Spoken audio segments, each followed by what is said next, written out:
내일부터 2018년 축복 부흥성회가 시작됩니다. 특히 교회 창립 60주년을 맞이해서 연초에 말씀의 잔치를 허락하신 하나님께 감사를 올려드립니다.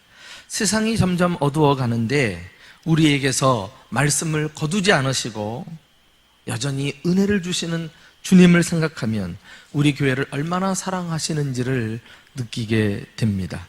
하나님은 개인과 공동체를 축복하시고 은혜를 베푸실 때 먼저 말씀을 주십니다. 지난 주일날 우리가 말씀을 받았잖아요. 먹을 것이 없어 주림이 아니요 마실 물이 없어서 가란 것이 아니라 너희가 여호와의 말씀을 듣지 못함이라. 말씀의 기갈, 이것이 가장 큰 저주요 불행입니다. 하나님께서 그 시대에 말씀을 거두시면 주님이 임재를 떠나시고 더 이상 소망을 기대할 수가 없는 거예요. 말씀이 우리에게 들려지고 여전히 말씀의 은혜가 임한다는 것은 하나님께서 소망을 여전히 우리에게 허락하신다는 것입니다. 기억하십니까? 에스겔 선지자가 마른 뼈들이 즐비하게 늘어서 있는 골짜기 환상을 봅니다. 그때 하나님께서 이 에스겔 선지자에게 물으시죠. 이 뼈들이 능히 살겠느냐? 에스겔 선지자가 하나님의 난데없는 이 질문을 받고 당황합니다. 그래서 엉격거려 얘기한 것이 주 여호와여 당신이 아시나이다. 솔직한 고백이죠. 사람이 어떻게 뼈를 살릴 능력이 있겠어요? 주님이 아십니다. 그 방법은 주님께 있습니다. 옳습니다. 주님께서 그 다음에 뭐라고 말씀하십니까? 에스겔서 37장 4절 5절에 내게 이르시되 너는 이 모든 뼈에게 대언하여 이르기를 너희 마른 뼈들아 여호와의 말씀을 뭐할지어다? 들을지어다. 주 여호와께서 이 뼈들에게 이같이 말씀하시기를 내가 생기를 너희에게 들어가게 하리니 너희가 살아나리라. 이게 하나님의 방법이에요. 따라합시다. 너희가 살아나리라. 살리는 하나님의 방법은 무엇입니까? 먼저요, 말씀이 들려져야 돼요. 말씀이 선포되면 말씀과 함께 사방팔방에서 생기가 불어와서 뼛속으로 들어가는데 이게 성령의 강력한 역사를 말하거든요. 예수님 시대에 주의 복음이 선포되면 성령께서 역사하셔가지고 생명을 구원하는 놀라운 일들을 이미 이 에스겔을 통해서 예언하시는 말씀이에요. 이걸 보면은 먼저 말씀이 임하는 게 축복이고 소망이고, 말씀이 역사할 때 성령께서 더불어 역사하셔가지고 말씀 충만이 곧 성령 충만이요, 그래서 심령이 살아나고 부흥하고 생명의 역사가 일어나게 되는 줄로 믿습니다. 나는 이번 기회에 하나님께서 부흥성회를 통해서 우리 교회에 부어주실 은혜를 사모해요. 이게 우연입니까? 이게 해마다 있는 부흥회라고 일과성 행사로만 생각해서는 안 될 것입니다. 특별히 세상이 어수선한데 특별히 우리 가운데 말씀을 받고 출발할 수 있도록 기회를 주신 것은 하나님이 우리 가정을 축복하시고 우리 교회를, 성도들을 일으켜 살리시는데 관심을 가지고 행하시는 일임을 믿습니다. 그런데 말씀을 듣는 태도에 따라서 부흥회가요, 이름 그대로 자신에게 축복성회가 될 수가 있어요. 또 어떤 사람에게는 전혀 상관이 없는 행사로 끝날 수도 있습니다. 똑같이 말씀을 들어도 어떤 사람은 간증이 쏟아지고 놀라운 변화가 나타나는데 어떤 사람은 아무런 일도 일어나지 않는다면 얼마나 억울한 것입니까? 이렇게 말씀에 대한 올바른 태도를 갖는 것은 매우 중요합니다. 내가 말씀을 들을 때 어떤 마음가짐을 가지고 듣느냐. 우리는 이번 부흥회뿐만이 아니라 평생 말씀을 들어야 할 사람들 아니겠어요? 그러니까 이 말씀을 한 번 듣고 끝나지 말고 말씀을 듣는 그 요령을 구비하는, 그래서 평생 말씀을 받을 때마다 주님께서 우리에게 원하시는 마음으로 듣는 그런 시간이 되었으면 좋겠어요. 우리는 오늘 이 예수님이 하신 말씀을 씨 뿌리는 자의 비유다, 이렇게 제목을 붙이고 있는데 이 씨는 바로 하나님의 말씀을 가르치죠. 왜 하나님의 말씀을 씨라고 비유했을까요? 그 말씀의 생명력 때문에 그래요. 하나님의 말씀이 선포되는 곳에 하나님 말씀 받는 사람들에게는 반드시 생명의 역사가 일어나는 게 정상이에요. 그리고 그 씨가 한번 싹을 트고 줄기를 내고 열매를 맺으면 상상할 수 없는 30배, 60배, 100배의 열매를 거두는 것이 말씀이 하는 일이기 때문에 그렇습니다. 우리는 어떤 태도로 이 말씀을 들어야 하는지, 또 잘못된 태도는 무엇인지를 한번 살피는 기회가 되었으면 좋겠고, 오늘 이 비유에는 씨를 뿌릴 때 4가지 밭이 나오죠. 길가가 나옵니다.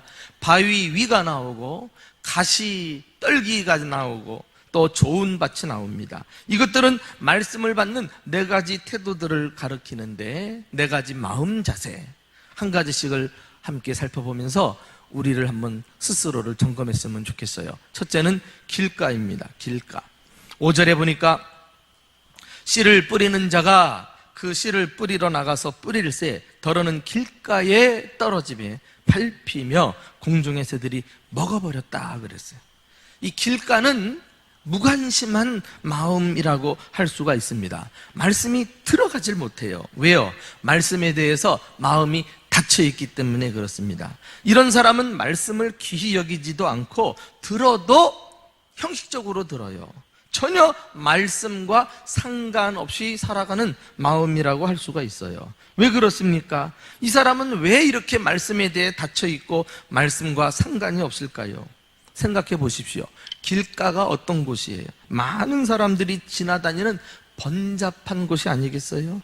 많은 사람들이 지나다니면서 땅은 어느새 굳어질 대로 굳어져 있을 것입니다. 이리하여 말씀을 듣는 시간에 머릿속에 많은 생각이 스쳐 지나가요. 말씀에 신경 쓸 겨를이 없이 세상의 번잡한 것으로 이미 세상에 가득 차 있습니다. 이런 사람은 하나님 말씀 듣는 것보다 세상 돌아가는 이야기에 더 관심이 많아요.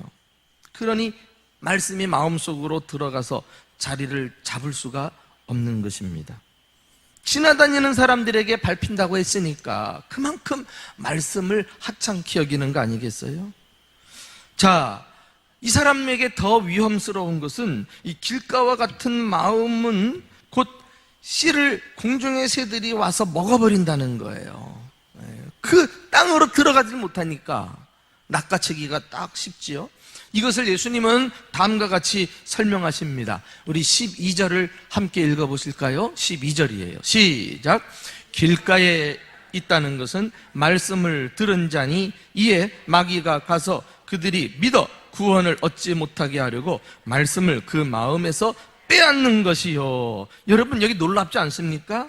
말씀을 듣는데 길가에 마음을 가지고 있어도 말씀을 듣는 건 똑같아요. 그런데 말씀을 듣는 이 중요한 순간에 마귀도 함께 역사한다는 사실을 아셔요? 이게 영적 전쟁이기 때문에 그래요. 그러니까 이 시간 우리가 허투게 앉아 있을 수가 없는 거예요. 이 길가와 같은 마음은 늘 마귀에게 공격을 당하기 딱 좋은 마음입니다.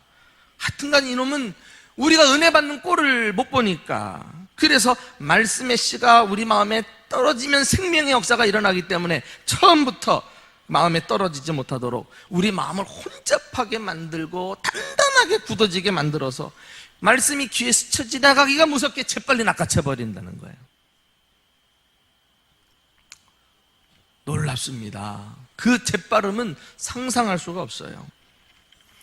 혹시 우리 가운데 말씀을 받을 때 집중하지 못해요, 딴 생각으로 가득 차 있어요, 이런 사람이 있다면요, 그거 나쁜 습관이에요. 그게 어쩌다 한 번 되는 게 아니라 매번 그렇게 말씀 앞에서 길가와 같은 마음 자세를 가지고 들어요. 그러니 이 사람의 믿음이 자랄 리가 없죠. 은혜를 경험할 리가 없죠. 마귀가 낚아채버릴 때. 어떤 사람은 보통 때는 정신이 말짱하다가도요, 말씀만 들을 때가 되면 막 잠이 쏟아져 내리는 사람이 있어요. 이것도 예외 없이 길가와 같은 마음. 여러분, 우리가요, 현대 사회생활 하면서 정말 직장생활 하랴, 사업을 운영하랴, 공부하랴, 피곤하고 지쳐서 우리가 어쩌다 한 번은 말씀 받을 때 꾸벅꾸벅 졸 수 있어요. 목사도 예외가 아닌데 뭐. 그러나 이것이 말씀이 떨어질 때마다 항상 꾸벅꾸벅 졸면서 시간 보내고 간다? 그거는 길가와 같은 마음을 넘어서서 영적으로 큰 질병에 든 겁니다. 이거 빨리 본인이 자각하고 이걸 고쳐놓지 않으면은요, 그 신앙생활 백날에도 소용이 없어요. 말씀을 잘 받아야 믿음이 말씀 속에서 우리에게 생기는데, 말씀 생길 겨를이 없는데 어떡하겠어요? 그래서 어떤 분은 갑자기 말씀 듣다가 뻘떡 일어나가지고는 저 뒤에 갑니다. 아이고, 목사가 말씀을 잘 못 전해서 그랬나? 막 또 좁아 신경 쓰이잖아요? 그러면 딱 뒤에 가가지고 탁 서 계셔요. 졸려서 정신 차리고 듣겠다는 거야. 그거 살아있는 거 아니야? 살아있는 거? 그리고 내가 이참에 말씀드리는데, 말씀 들을 때 제발요, 왔다 갔다 좀 하세요. 좀 목사한테 상처받았나? 은혜 받지 못해서 저러나? 별 생각이 다 드니까요, 말씀 전할 때 혼란스러워 내가. 미리미리 다 화장실 갔다 올 거 준비하고, 그리고 딱 바른 정신 가지고 말씀 받고, 졸릴 때 뻘떡 일어나시면 내가 다 이해할게요. 막 더 큰 은혜를 내가 받을 것 같아. 그리고 말씀 받을 때 졸을 때는요, 이렇게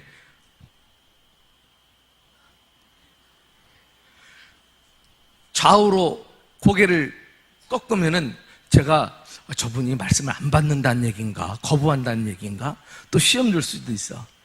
막 앞으로 떠걸고 앞으로 떠걸고 아멘, 아멘. 그러면 또 나도 또 착각하니까 좋아서 말씀 전할 거 아니겠어요? 하여튼 그러기 전에 일단 두 눈 무릎 뜨고 귀 쫑긋 세우고 말씀을 진지하게 받으면 좋겠어요. 여러분, 이 길가와 같은 마음, 도무지 말씀을 귀하게 여기지도 않고 전혀 상관없이 혼잡한 생각에 사로잡히든지 꾸벅저벅 돌든지 하면은 빨리 각성하고 이 마음의 밭을 갈아 엎으시기를 당부합니다. 여기 호세아서 10장 12절에 너희 묵은 땅을 기경하라. 땅도 묵으면 갈아엎어야 돼. 갈아엎어야 돼. 그래서 굳은 땅 갈아엎고 부드러운 땅을 내야지.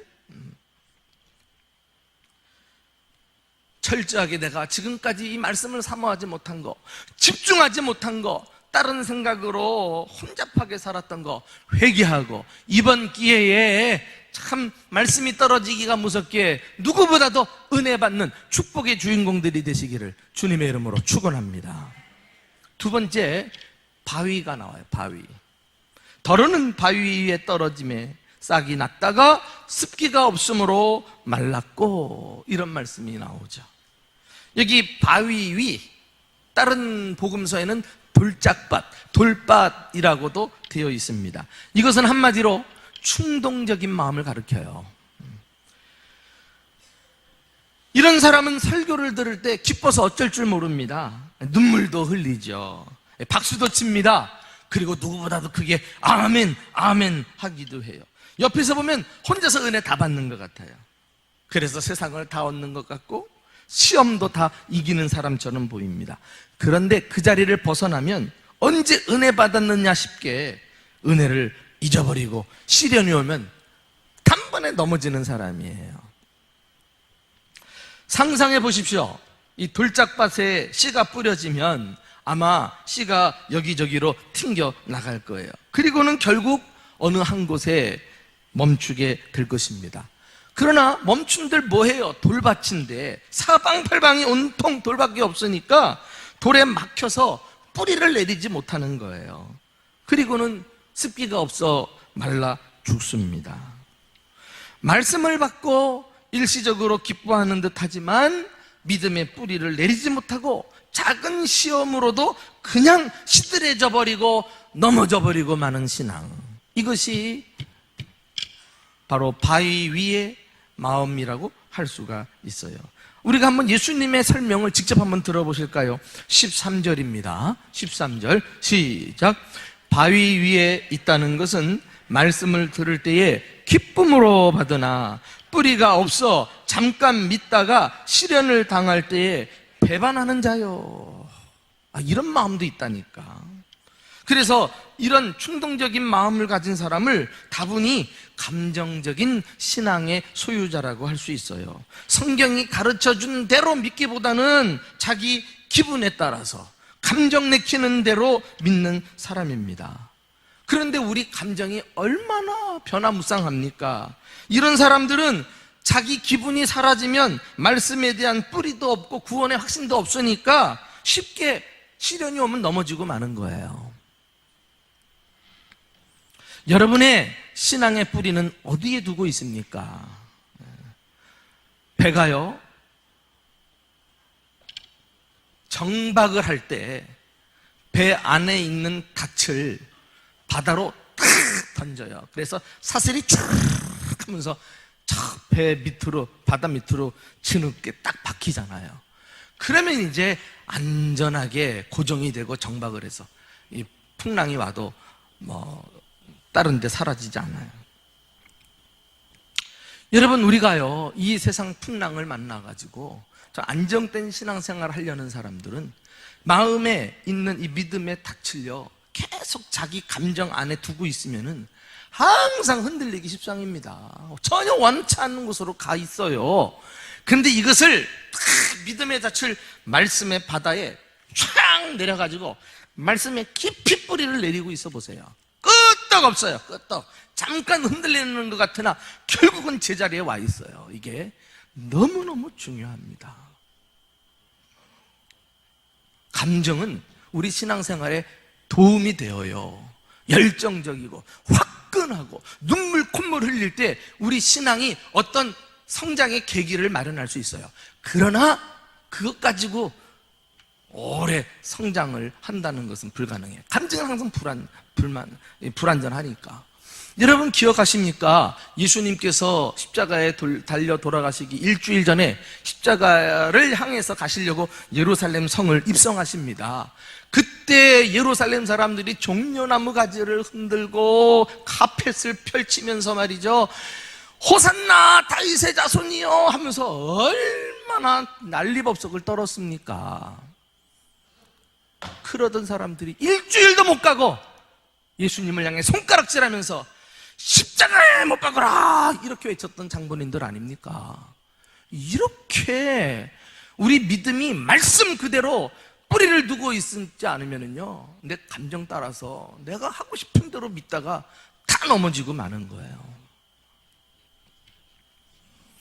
이 돌짝박과 같은 마음, 이 다분히 충동적인 내 기분과 감정을 따라서 믿는 이런 연약한 믿음이 있다면 내 안에 나를 덮고 있는 이 돌들, 이 돌짝밭을, 그것은 어떤 면에서 내 아픔과 상처일 수 있어요. 성장 과정에서 얻은 나의 고집, 그리고 교만한 어떤 나의 특성일 수 있어요. 이런 것들을 하나하나 깨 부서뜨리고 제거해 나가면서 하나님 말씀이 우리 마음에 심어지기가 무섭게 뿌리를 내릴 수 있도록, 그래서 그 말씀의 역사가 내 삶을 통해서 나타나는 아주 이 말씀을 잘 받는 귀한 성도들이 될 수 있기를 주님의 이름으로 축원합니다. 에레미야 23장 29절을 보면 여호와의 말씀이니라 내 말이 불 같지 아니하냐, 바위를 쳐서 부서뜨리는 방망이 같지 아니하냐. 이번에 부흥성회를 통해서 이 불 같은 말씀, 방망이 같은 말씀이 나의 돌짝밭을 여지없이 내리쳐서 다 깨 부서뜨리고 말씀의 씨가 심어지기가 무섭게 뿌리를 내리고 열매를 맺는 축복이 저와 여러분들 가운데 있기를 주님의 이름으로 축원합니다. 세 번째로 가시떨기가 나와요. 가시떨기. 7절에 더러는 가시떨기 속에 떨어짐에 가시와 함께 자라서 기운을 막았고 그랬어요. 그러니까 이번에는 씨만 있는 게 아니라 가시도 함께 있다. 이것을 우리는 세속적인 마음이라고 할 수가 있어요. 가시밭에 떨어진 씨앗은 가시와 또 엉겅퀴와 함께 자랍니다. 그래서 씨가 흡수해야 할 양분을 이 가시하고 엉겅퀴가 다 뺏어버려요. 가시떨기에 떨어진 씨앗의 모습을 상상해 볼 수 있습니까? 참 얼마나 불쌍한 모습이에요. 땅 밑에 있는 뿌리만 양분을 빼앗기는 게 아니야. 어떻게든지 그냥 가시덩굴을 헤집고 올라와서는 이제 씨에서 싹을 내고 줄기를 타고 올라온 순마저도 가시가, 엉겅퀴가 덮어버리니까, 그래서 햇볕을 받지 못하고 더 이상 자라지 못하니까 열매를 맺지 못하는 거예요. 가시와 함께 자라서 기운을 막았고. 무슨 말씀입니까? 세상의 영향력이 얼마나 막강한지 그 앞에서 말씀이 맥을 못 추고 있는 상황을 말해요. 예수님은 이 가시떨기와 같은 마음에 대해서 다음과 같이 설명하십니다. 우리 14절 말씀 함께 읽어보겠습니다. 시작. 가시떨기에 떨어졌다는 것은 말씀을 들은 자이나 지내는 중 이생의 염려와 재물과 향락의 기운이 막혀 온전히 결실치 못하는 자요, 그랬어요. 여러분, 여기 예수님 설명 중에 주목할 만한 표현이 하나 나옵니다. 이 사람도 말씀을 들어요. 길가에 있는 사람도 말씀을 듣긴 듣잖아요. 마귀가 낚아채서 문제지. 근데 이 사람도 말씀을 듣는데요, 지내는 중에 라는 말을 쓰는 거 보면은 어느 정도 말씀이 마음에 심겨져서 이렇게 지속하고 있는 것을 볼 수가 있어요. 그런데 시간이 흐르면서 직분도 맡습니다. 임원도 합니다. 봉사도 합니다. 그런데 그 마음이 가시로 가득 차 있어 버리니까 말씀의 씨앗이 공격을 받고 그 기운 때문에 더 이상 향상이 없어요. 향상이. 그러니까 이 가시떨기와 같은 사람은요, 과거에 은혜 받은 것 가지고 울거먹는 거야. 서로 이상 새로운 간증이 없습니다. 인격과 신앙이 성장하지 못합니다. 그러니까 우리 신앙이 말씀 제대로 못 받으면 형식적인 신앙이 되고 마는 거예요. 참 직분받고 말씀의 은혜가 없이 봉사하는 사람들, 그건 오히려 교회 걸림돌이 될 수 있어요. 시험거리가 될 수 있어요. 아집, 고집, 이것만 하나하나 쌓여나가고 은혜의 성장은 더디고, 그리고 어느새 자기 자신이 이 세속적인 세상의 것들로 덮어버리니까 은혜 받는 것이 좀처럼 쉽지 않게 되어버립니다. 예수님은 이 가시의 정체에 대해서 말하는데 하나같이 세상적인 특징들입니다. 이 가시의 정체가 뭐라 그랬어요? 염려, 재리, 그리고 쾌락 그랬어요. 염려가 뭡니까? 세상 사람들이 하는 것 아니겠어요? 그들에게는 인생의 보호자가 없으니까 자기 자신이 모든 걸 책임져야 되니까 자나깨나 염려하고 불안하고 두려워하는 사람들이에요. 염려라고 하는 말은 마음을 찢는다는 뜻을 가지고 있잖아요. 그러니까 염려 가지고 말씀 들으면 마음이 분산되어 있는데 어떻게 은혜를 받을 수 있느냐 말이에요. 그 염려의 기운이 말씀을 눌러버린다니까. 그러니까 여러분, 우리가요 말씀을 받으러 함께 모일 때는 세상 염려 근심 다 내려놓고 우리의 인생의 주인이신 하나님만을 전적으로 신뢰하면서 말씀을 받을 수 있기를 주님의 이름으로 축원합니다. 말씀을 내려놓고 와야 돼. 아니, 염려를 내려놓고 와야 돼. 염려 내려놓고 와야 돼. 또 재리가 뭐예요? 재리, 재산의 추구 아니에요?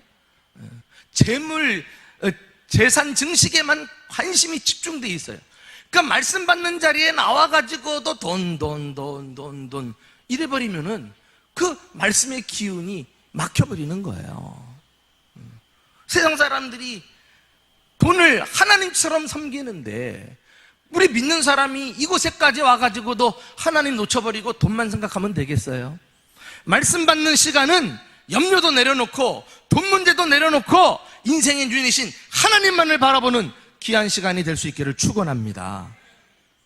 쾌락이 뭐예요? 쾌락, 플레저, 향락을 말하잖아요. 향락. 이것은 영적인 가치보다도 육적인 가치를 추구하는 거예요. 세상 사람들의 삶의 방식입니다.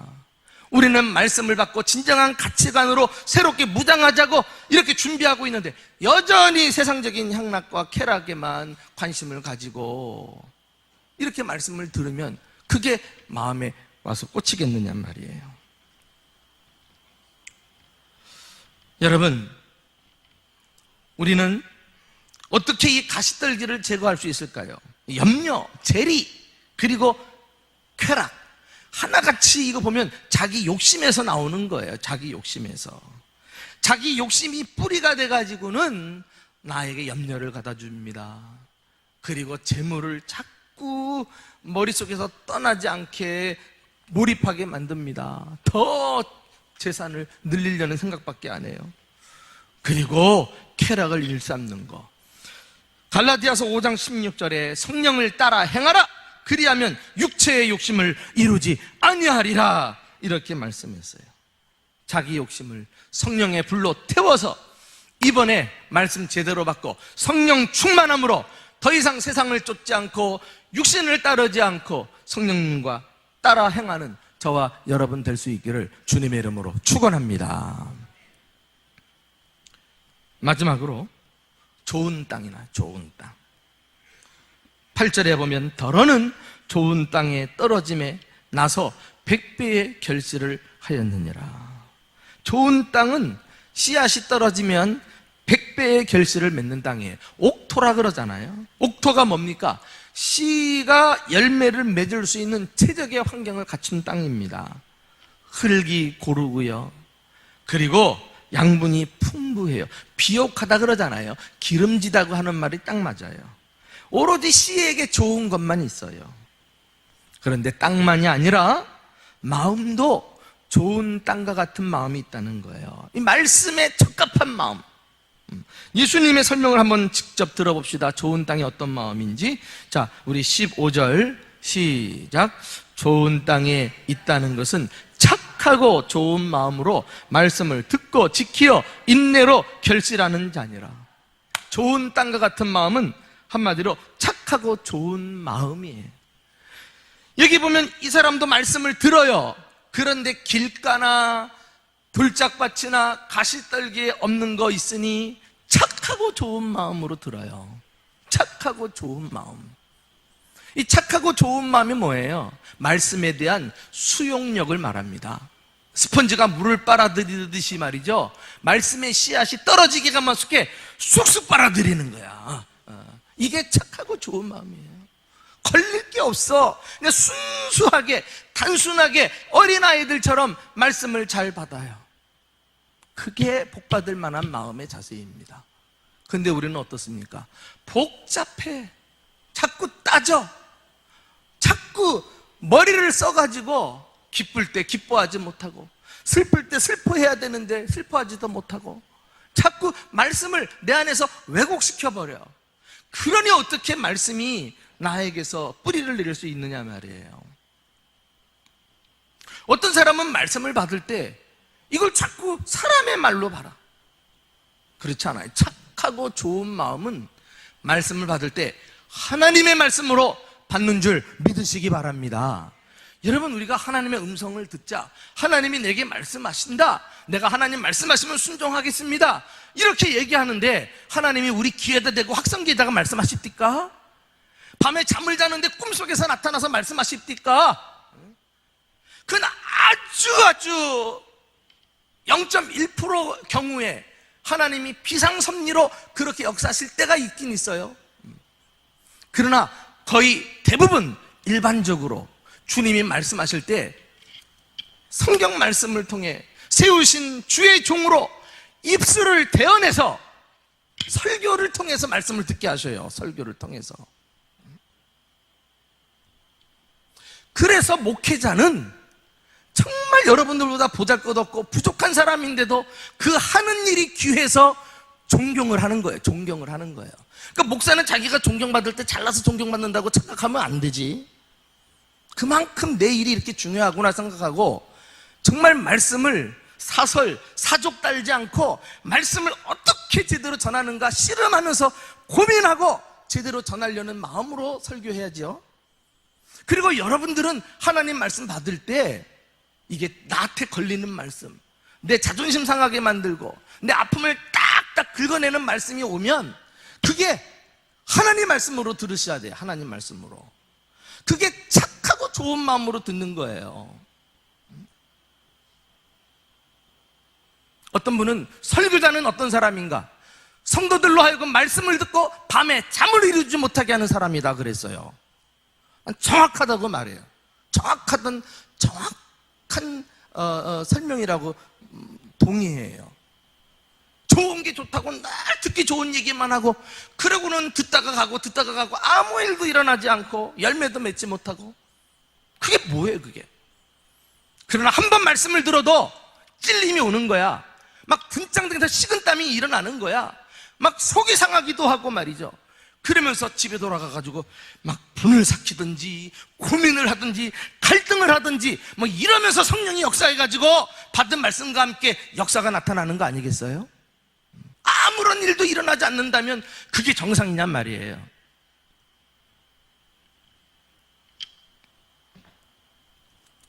이게 착하고 좋은 마음으로 듣는 거예요. 남이 듣는 말씀이 아니라 내가 받아야 될 말씀으로, 사람의 말이 아니라 하나님의 말씀으로. 이 시대도 하나님의 말씀은 다른 것으로 듣는 게 아니라 기록된 말씀으로, 그리고 세우신 주의 종의 설교로 하나님은 지금도 말씀하신다, 이 확신을 가지고 듣는 거예요. 그런데 이 착하고 좋은 마음을 가진 좋은 땅은 또 한 가지 중요한 특징이 있어요. 여기 보면은 뭐라고 돼 있냐면은, 우리 한번 15절 다시 한번 읽어봐요. 15절 다시 한번 읽어봐요. 시작. 좋은 땅에 있다는 것은 착하고 좋은 마음으로 말씀을 듣고 지키어 인내로 결실하는 자니라. 인내라고 하는 거, 이게 다른 데는 없는, 다른 밭에는 없는 좋은 땅이 가지는 그런 특징 중에 특징이에요. 조금 전에 나온 가시떨기, 말씀을 듣고 지내는 중에 어느 정도 말씀을 듣고 인내하는 것처럼 보이지만 끝까지 가지 못한 거예요. 워낙 세속적인 것이 기운을 막아버려가지고. 그런데 이 좋은 땅은 말씀이 심어지고 끝까지 인내하는 거네, 보니까 특징이.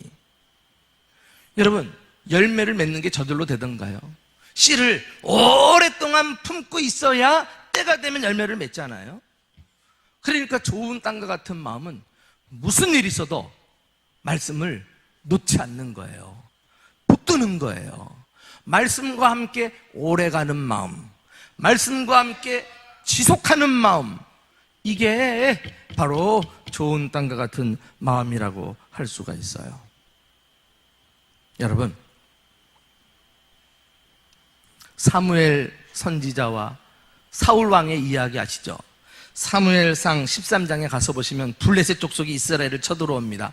그때 왕이 사울 왕이었는데요, 막 바다에 모래같이 사람들이 쳐들어오니까 백성들이 점점 사울을 떠나 도망가기 시작합니다. 그러니까 사울이요, 조급한 나머지, 그때 선지자 사무엘은 아직 오지도 않으니까 자기가 있는 길갈에 사무엘도 더디 오니까 자기가 왕인데 차마 하지 말아야 될 제사를 자기 손으로 드려버리고 말아요. 그렇게 가지고 제사 드리면 하나님이 자기 나라를 축복하실 줄 알았던 모양이지. 근데 그 전에 하나님이 말씀하신 계명을 어긴 죄를 몰라요. 말씀을 끝까지 붙들고 인내해야 되는데 자기 생각에 그냥 서두르고 말았어요. 그러고 나니까 사무엘이 와가지고 김이 모락모락 올라오니까 저게 어떠던 거냐? 내가 하나님께 은혜 받으려고 제사 드렸다.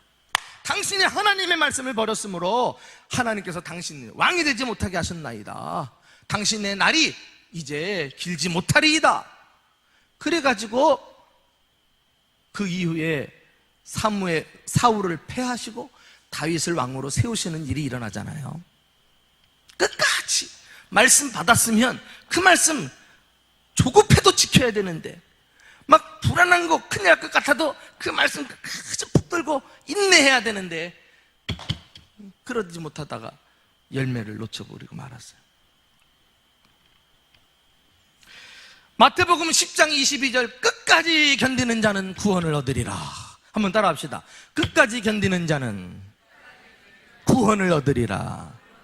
여러분, 어려운 일일 때 끝까지 견디는 거, 이를 악물고 그래, 내가 견딘다, 이걸 말하나요? 알고 보니까 끝까지 견딘다는 것은 말씀 붙들고 그 말씀 지켜내는 걸 말해요. 무슨 일이 있어도 내가 이 말씀에 순종하며 살아야지. 그게 견디는 거예요. 그게 인내로 결실하는 자니라. 알고 보니 길가, 그리고 바위 밭, 가시떨기는 공통점이 인내가 없어. 말씀을 듣는 건 다 똑같은데 인내가 없어. 인내가. 이제 여러분은 이번 신년 부흥성에 어떤 마음으로 말씀을 받을 것입니까? 그리고 천국 갈 때까지 어떤 자세로 설교를 들으시기를 원하십니까? 내 마음은 길가인가요? 돌짝밭인가요? 가시밭인가요? 옥터인가요? 중요한 것은 한 사람 안에 이 네 가지 마음이 다 들어있을 수 있어요. 그렇다면 길가는 갈아 엎어버려요. 철저하게 회개해서 부드러운 마음으로 만들어내셔야 돼. 이제 말씀에 집중할 줄 알아셔야 돼. 돌짝밭은 말씀을 거부하는 충동적인 내 나쁜 습관들을 찾아내가지고 깨 부서뜨려야 돼. 가시떨기 밭은 여전히 세상을 따라가는 세속적인 기운들, 그것이 무엇이든지 간에 그걸 다 뿌리채 뽑아버리세요. 그리고 착하고 좋은 마음으로 말씀을 받아서 인내함으로 30배, 60배, 100배의 열매를 맺는 저와 여러분이 되시기를 예수님의 이름으로 축원합니다.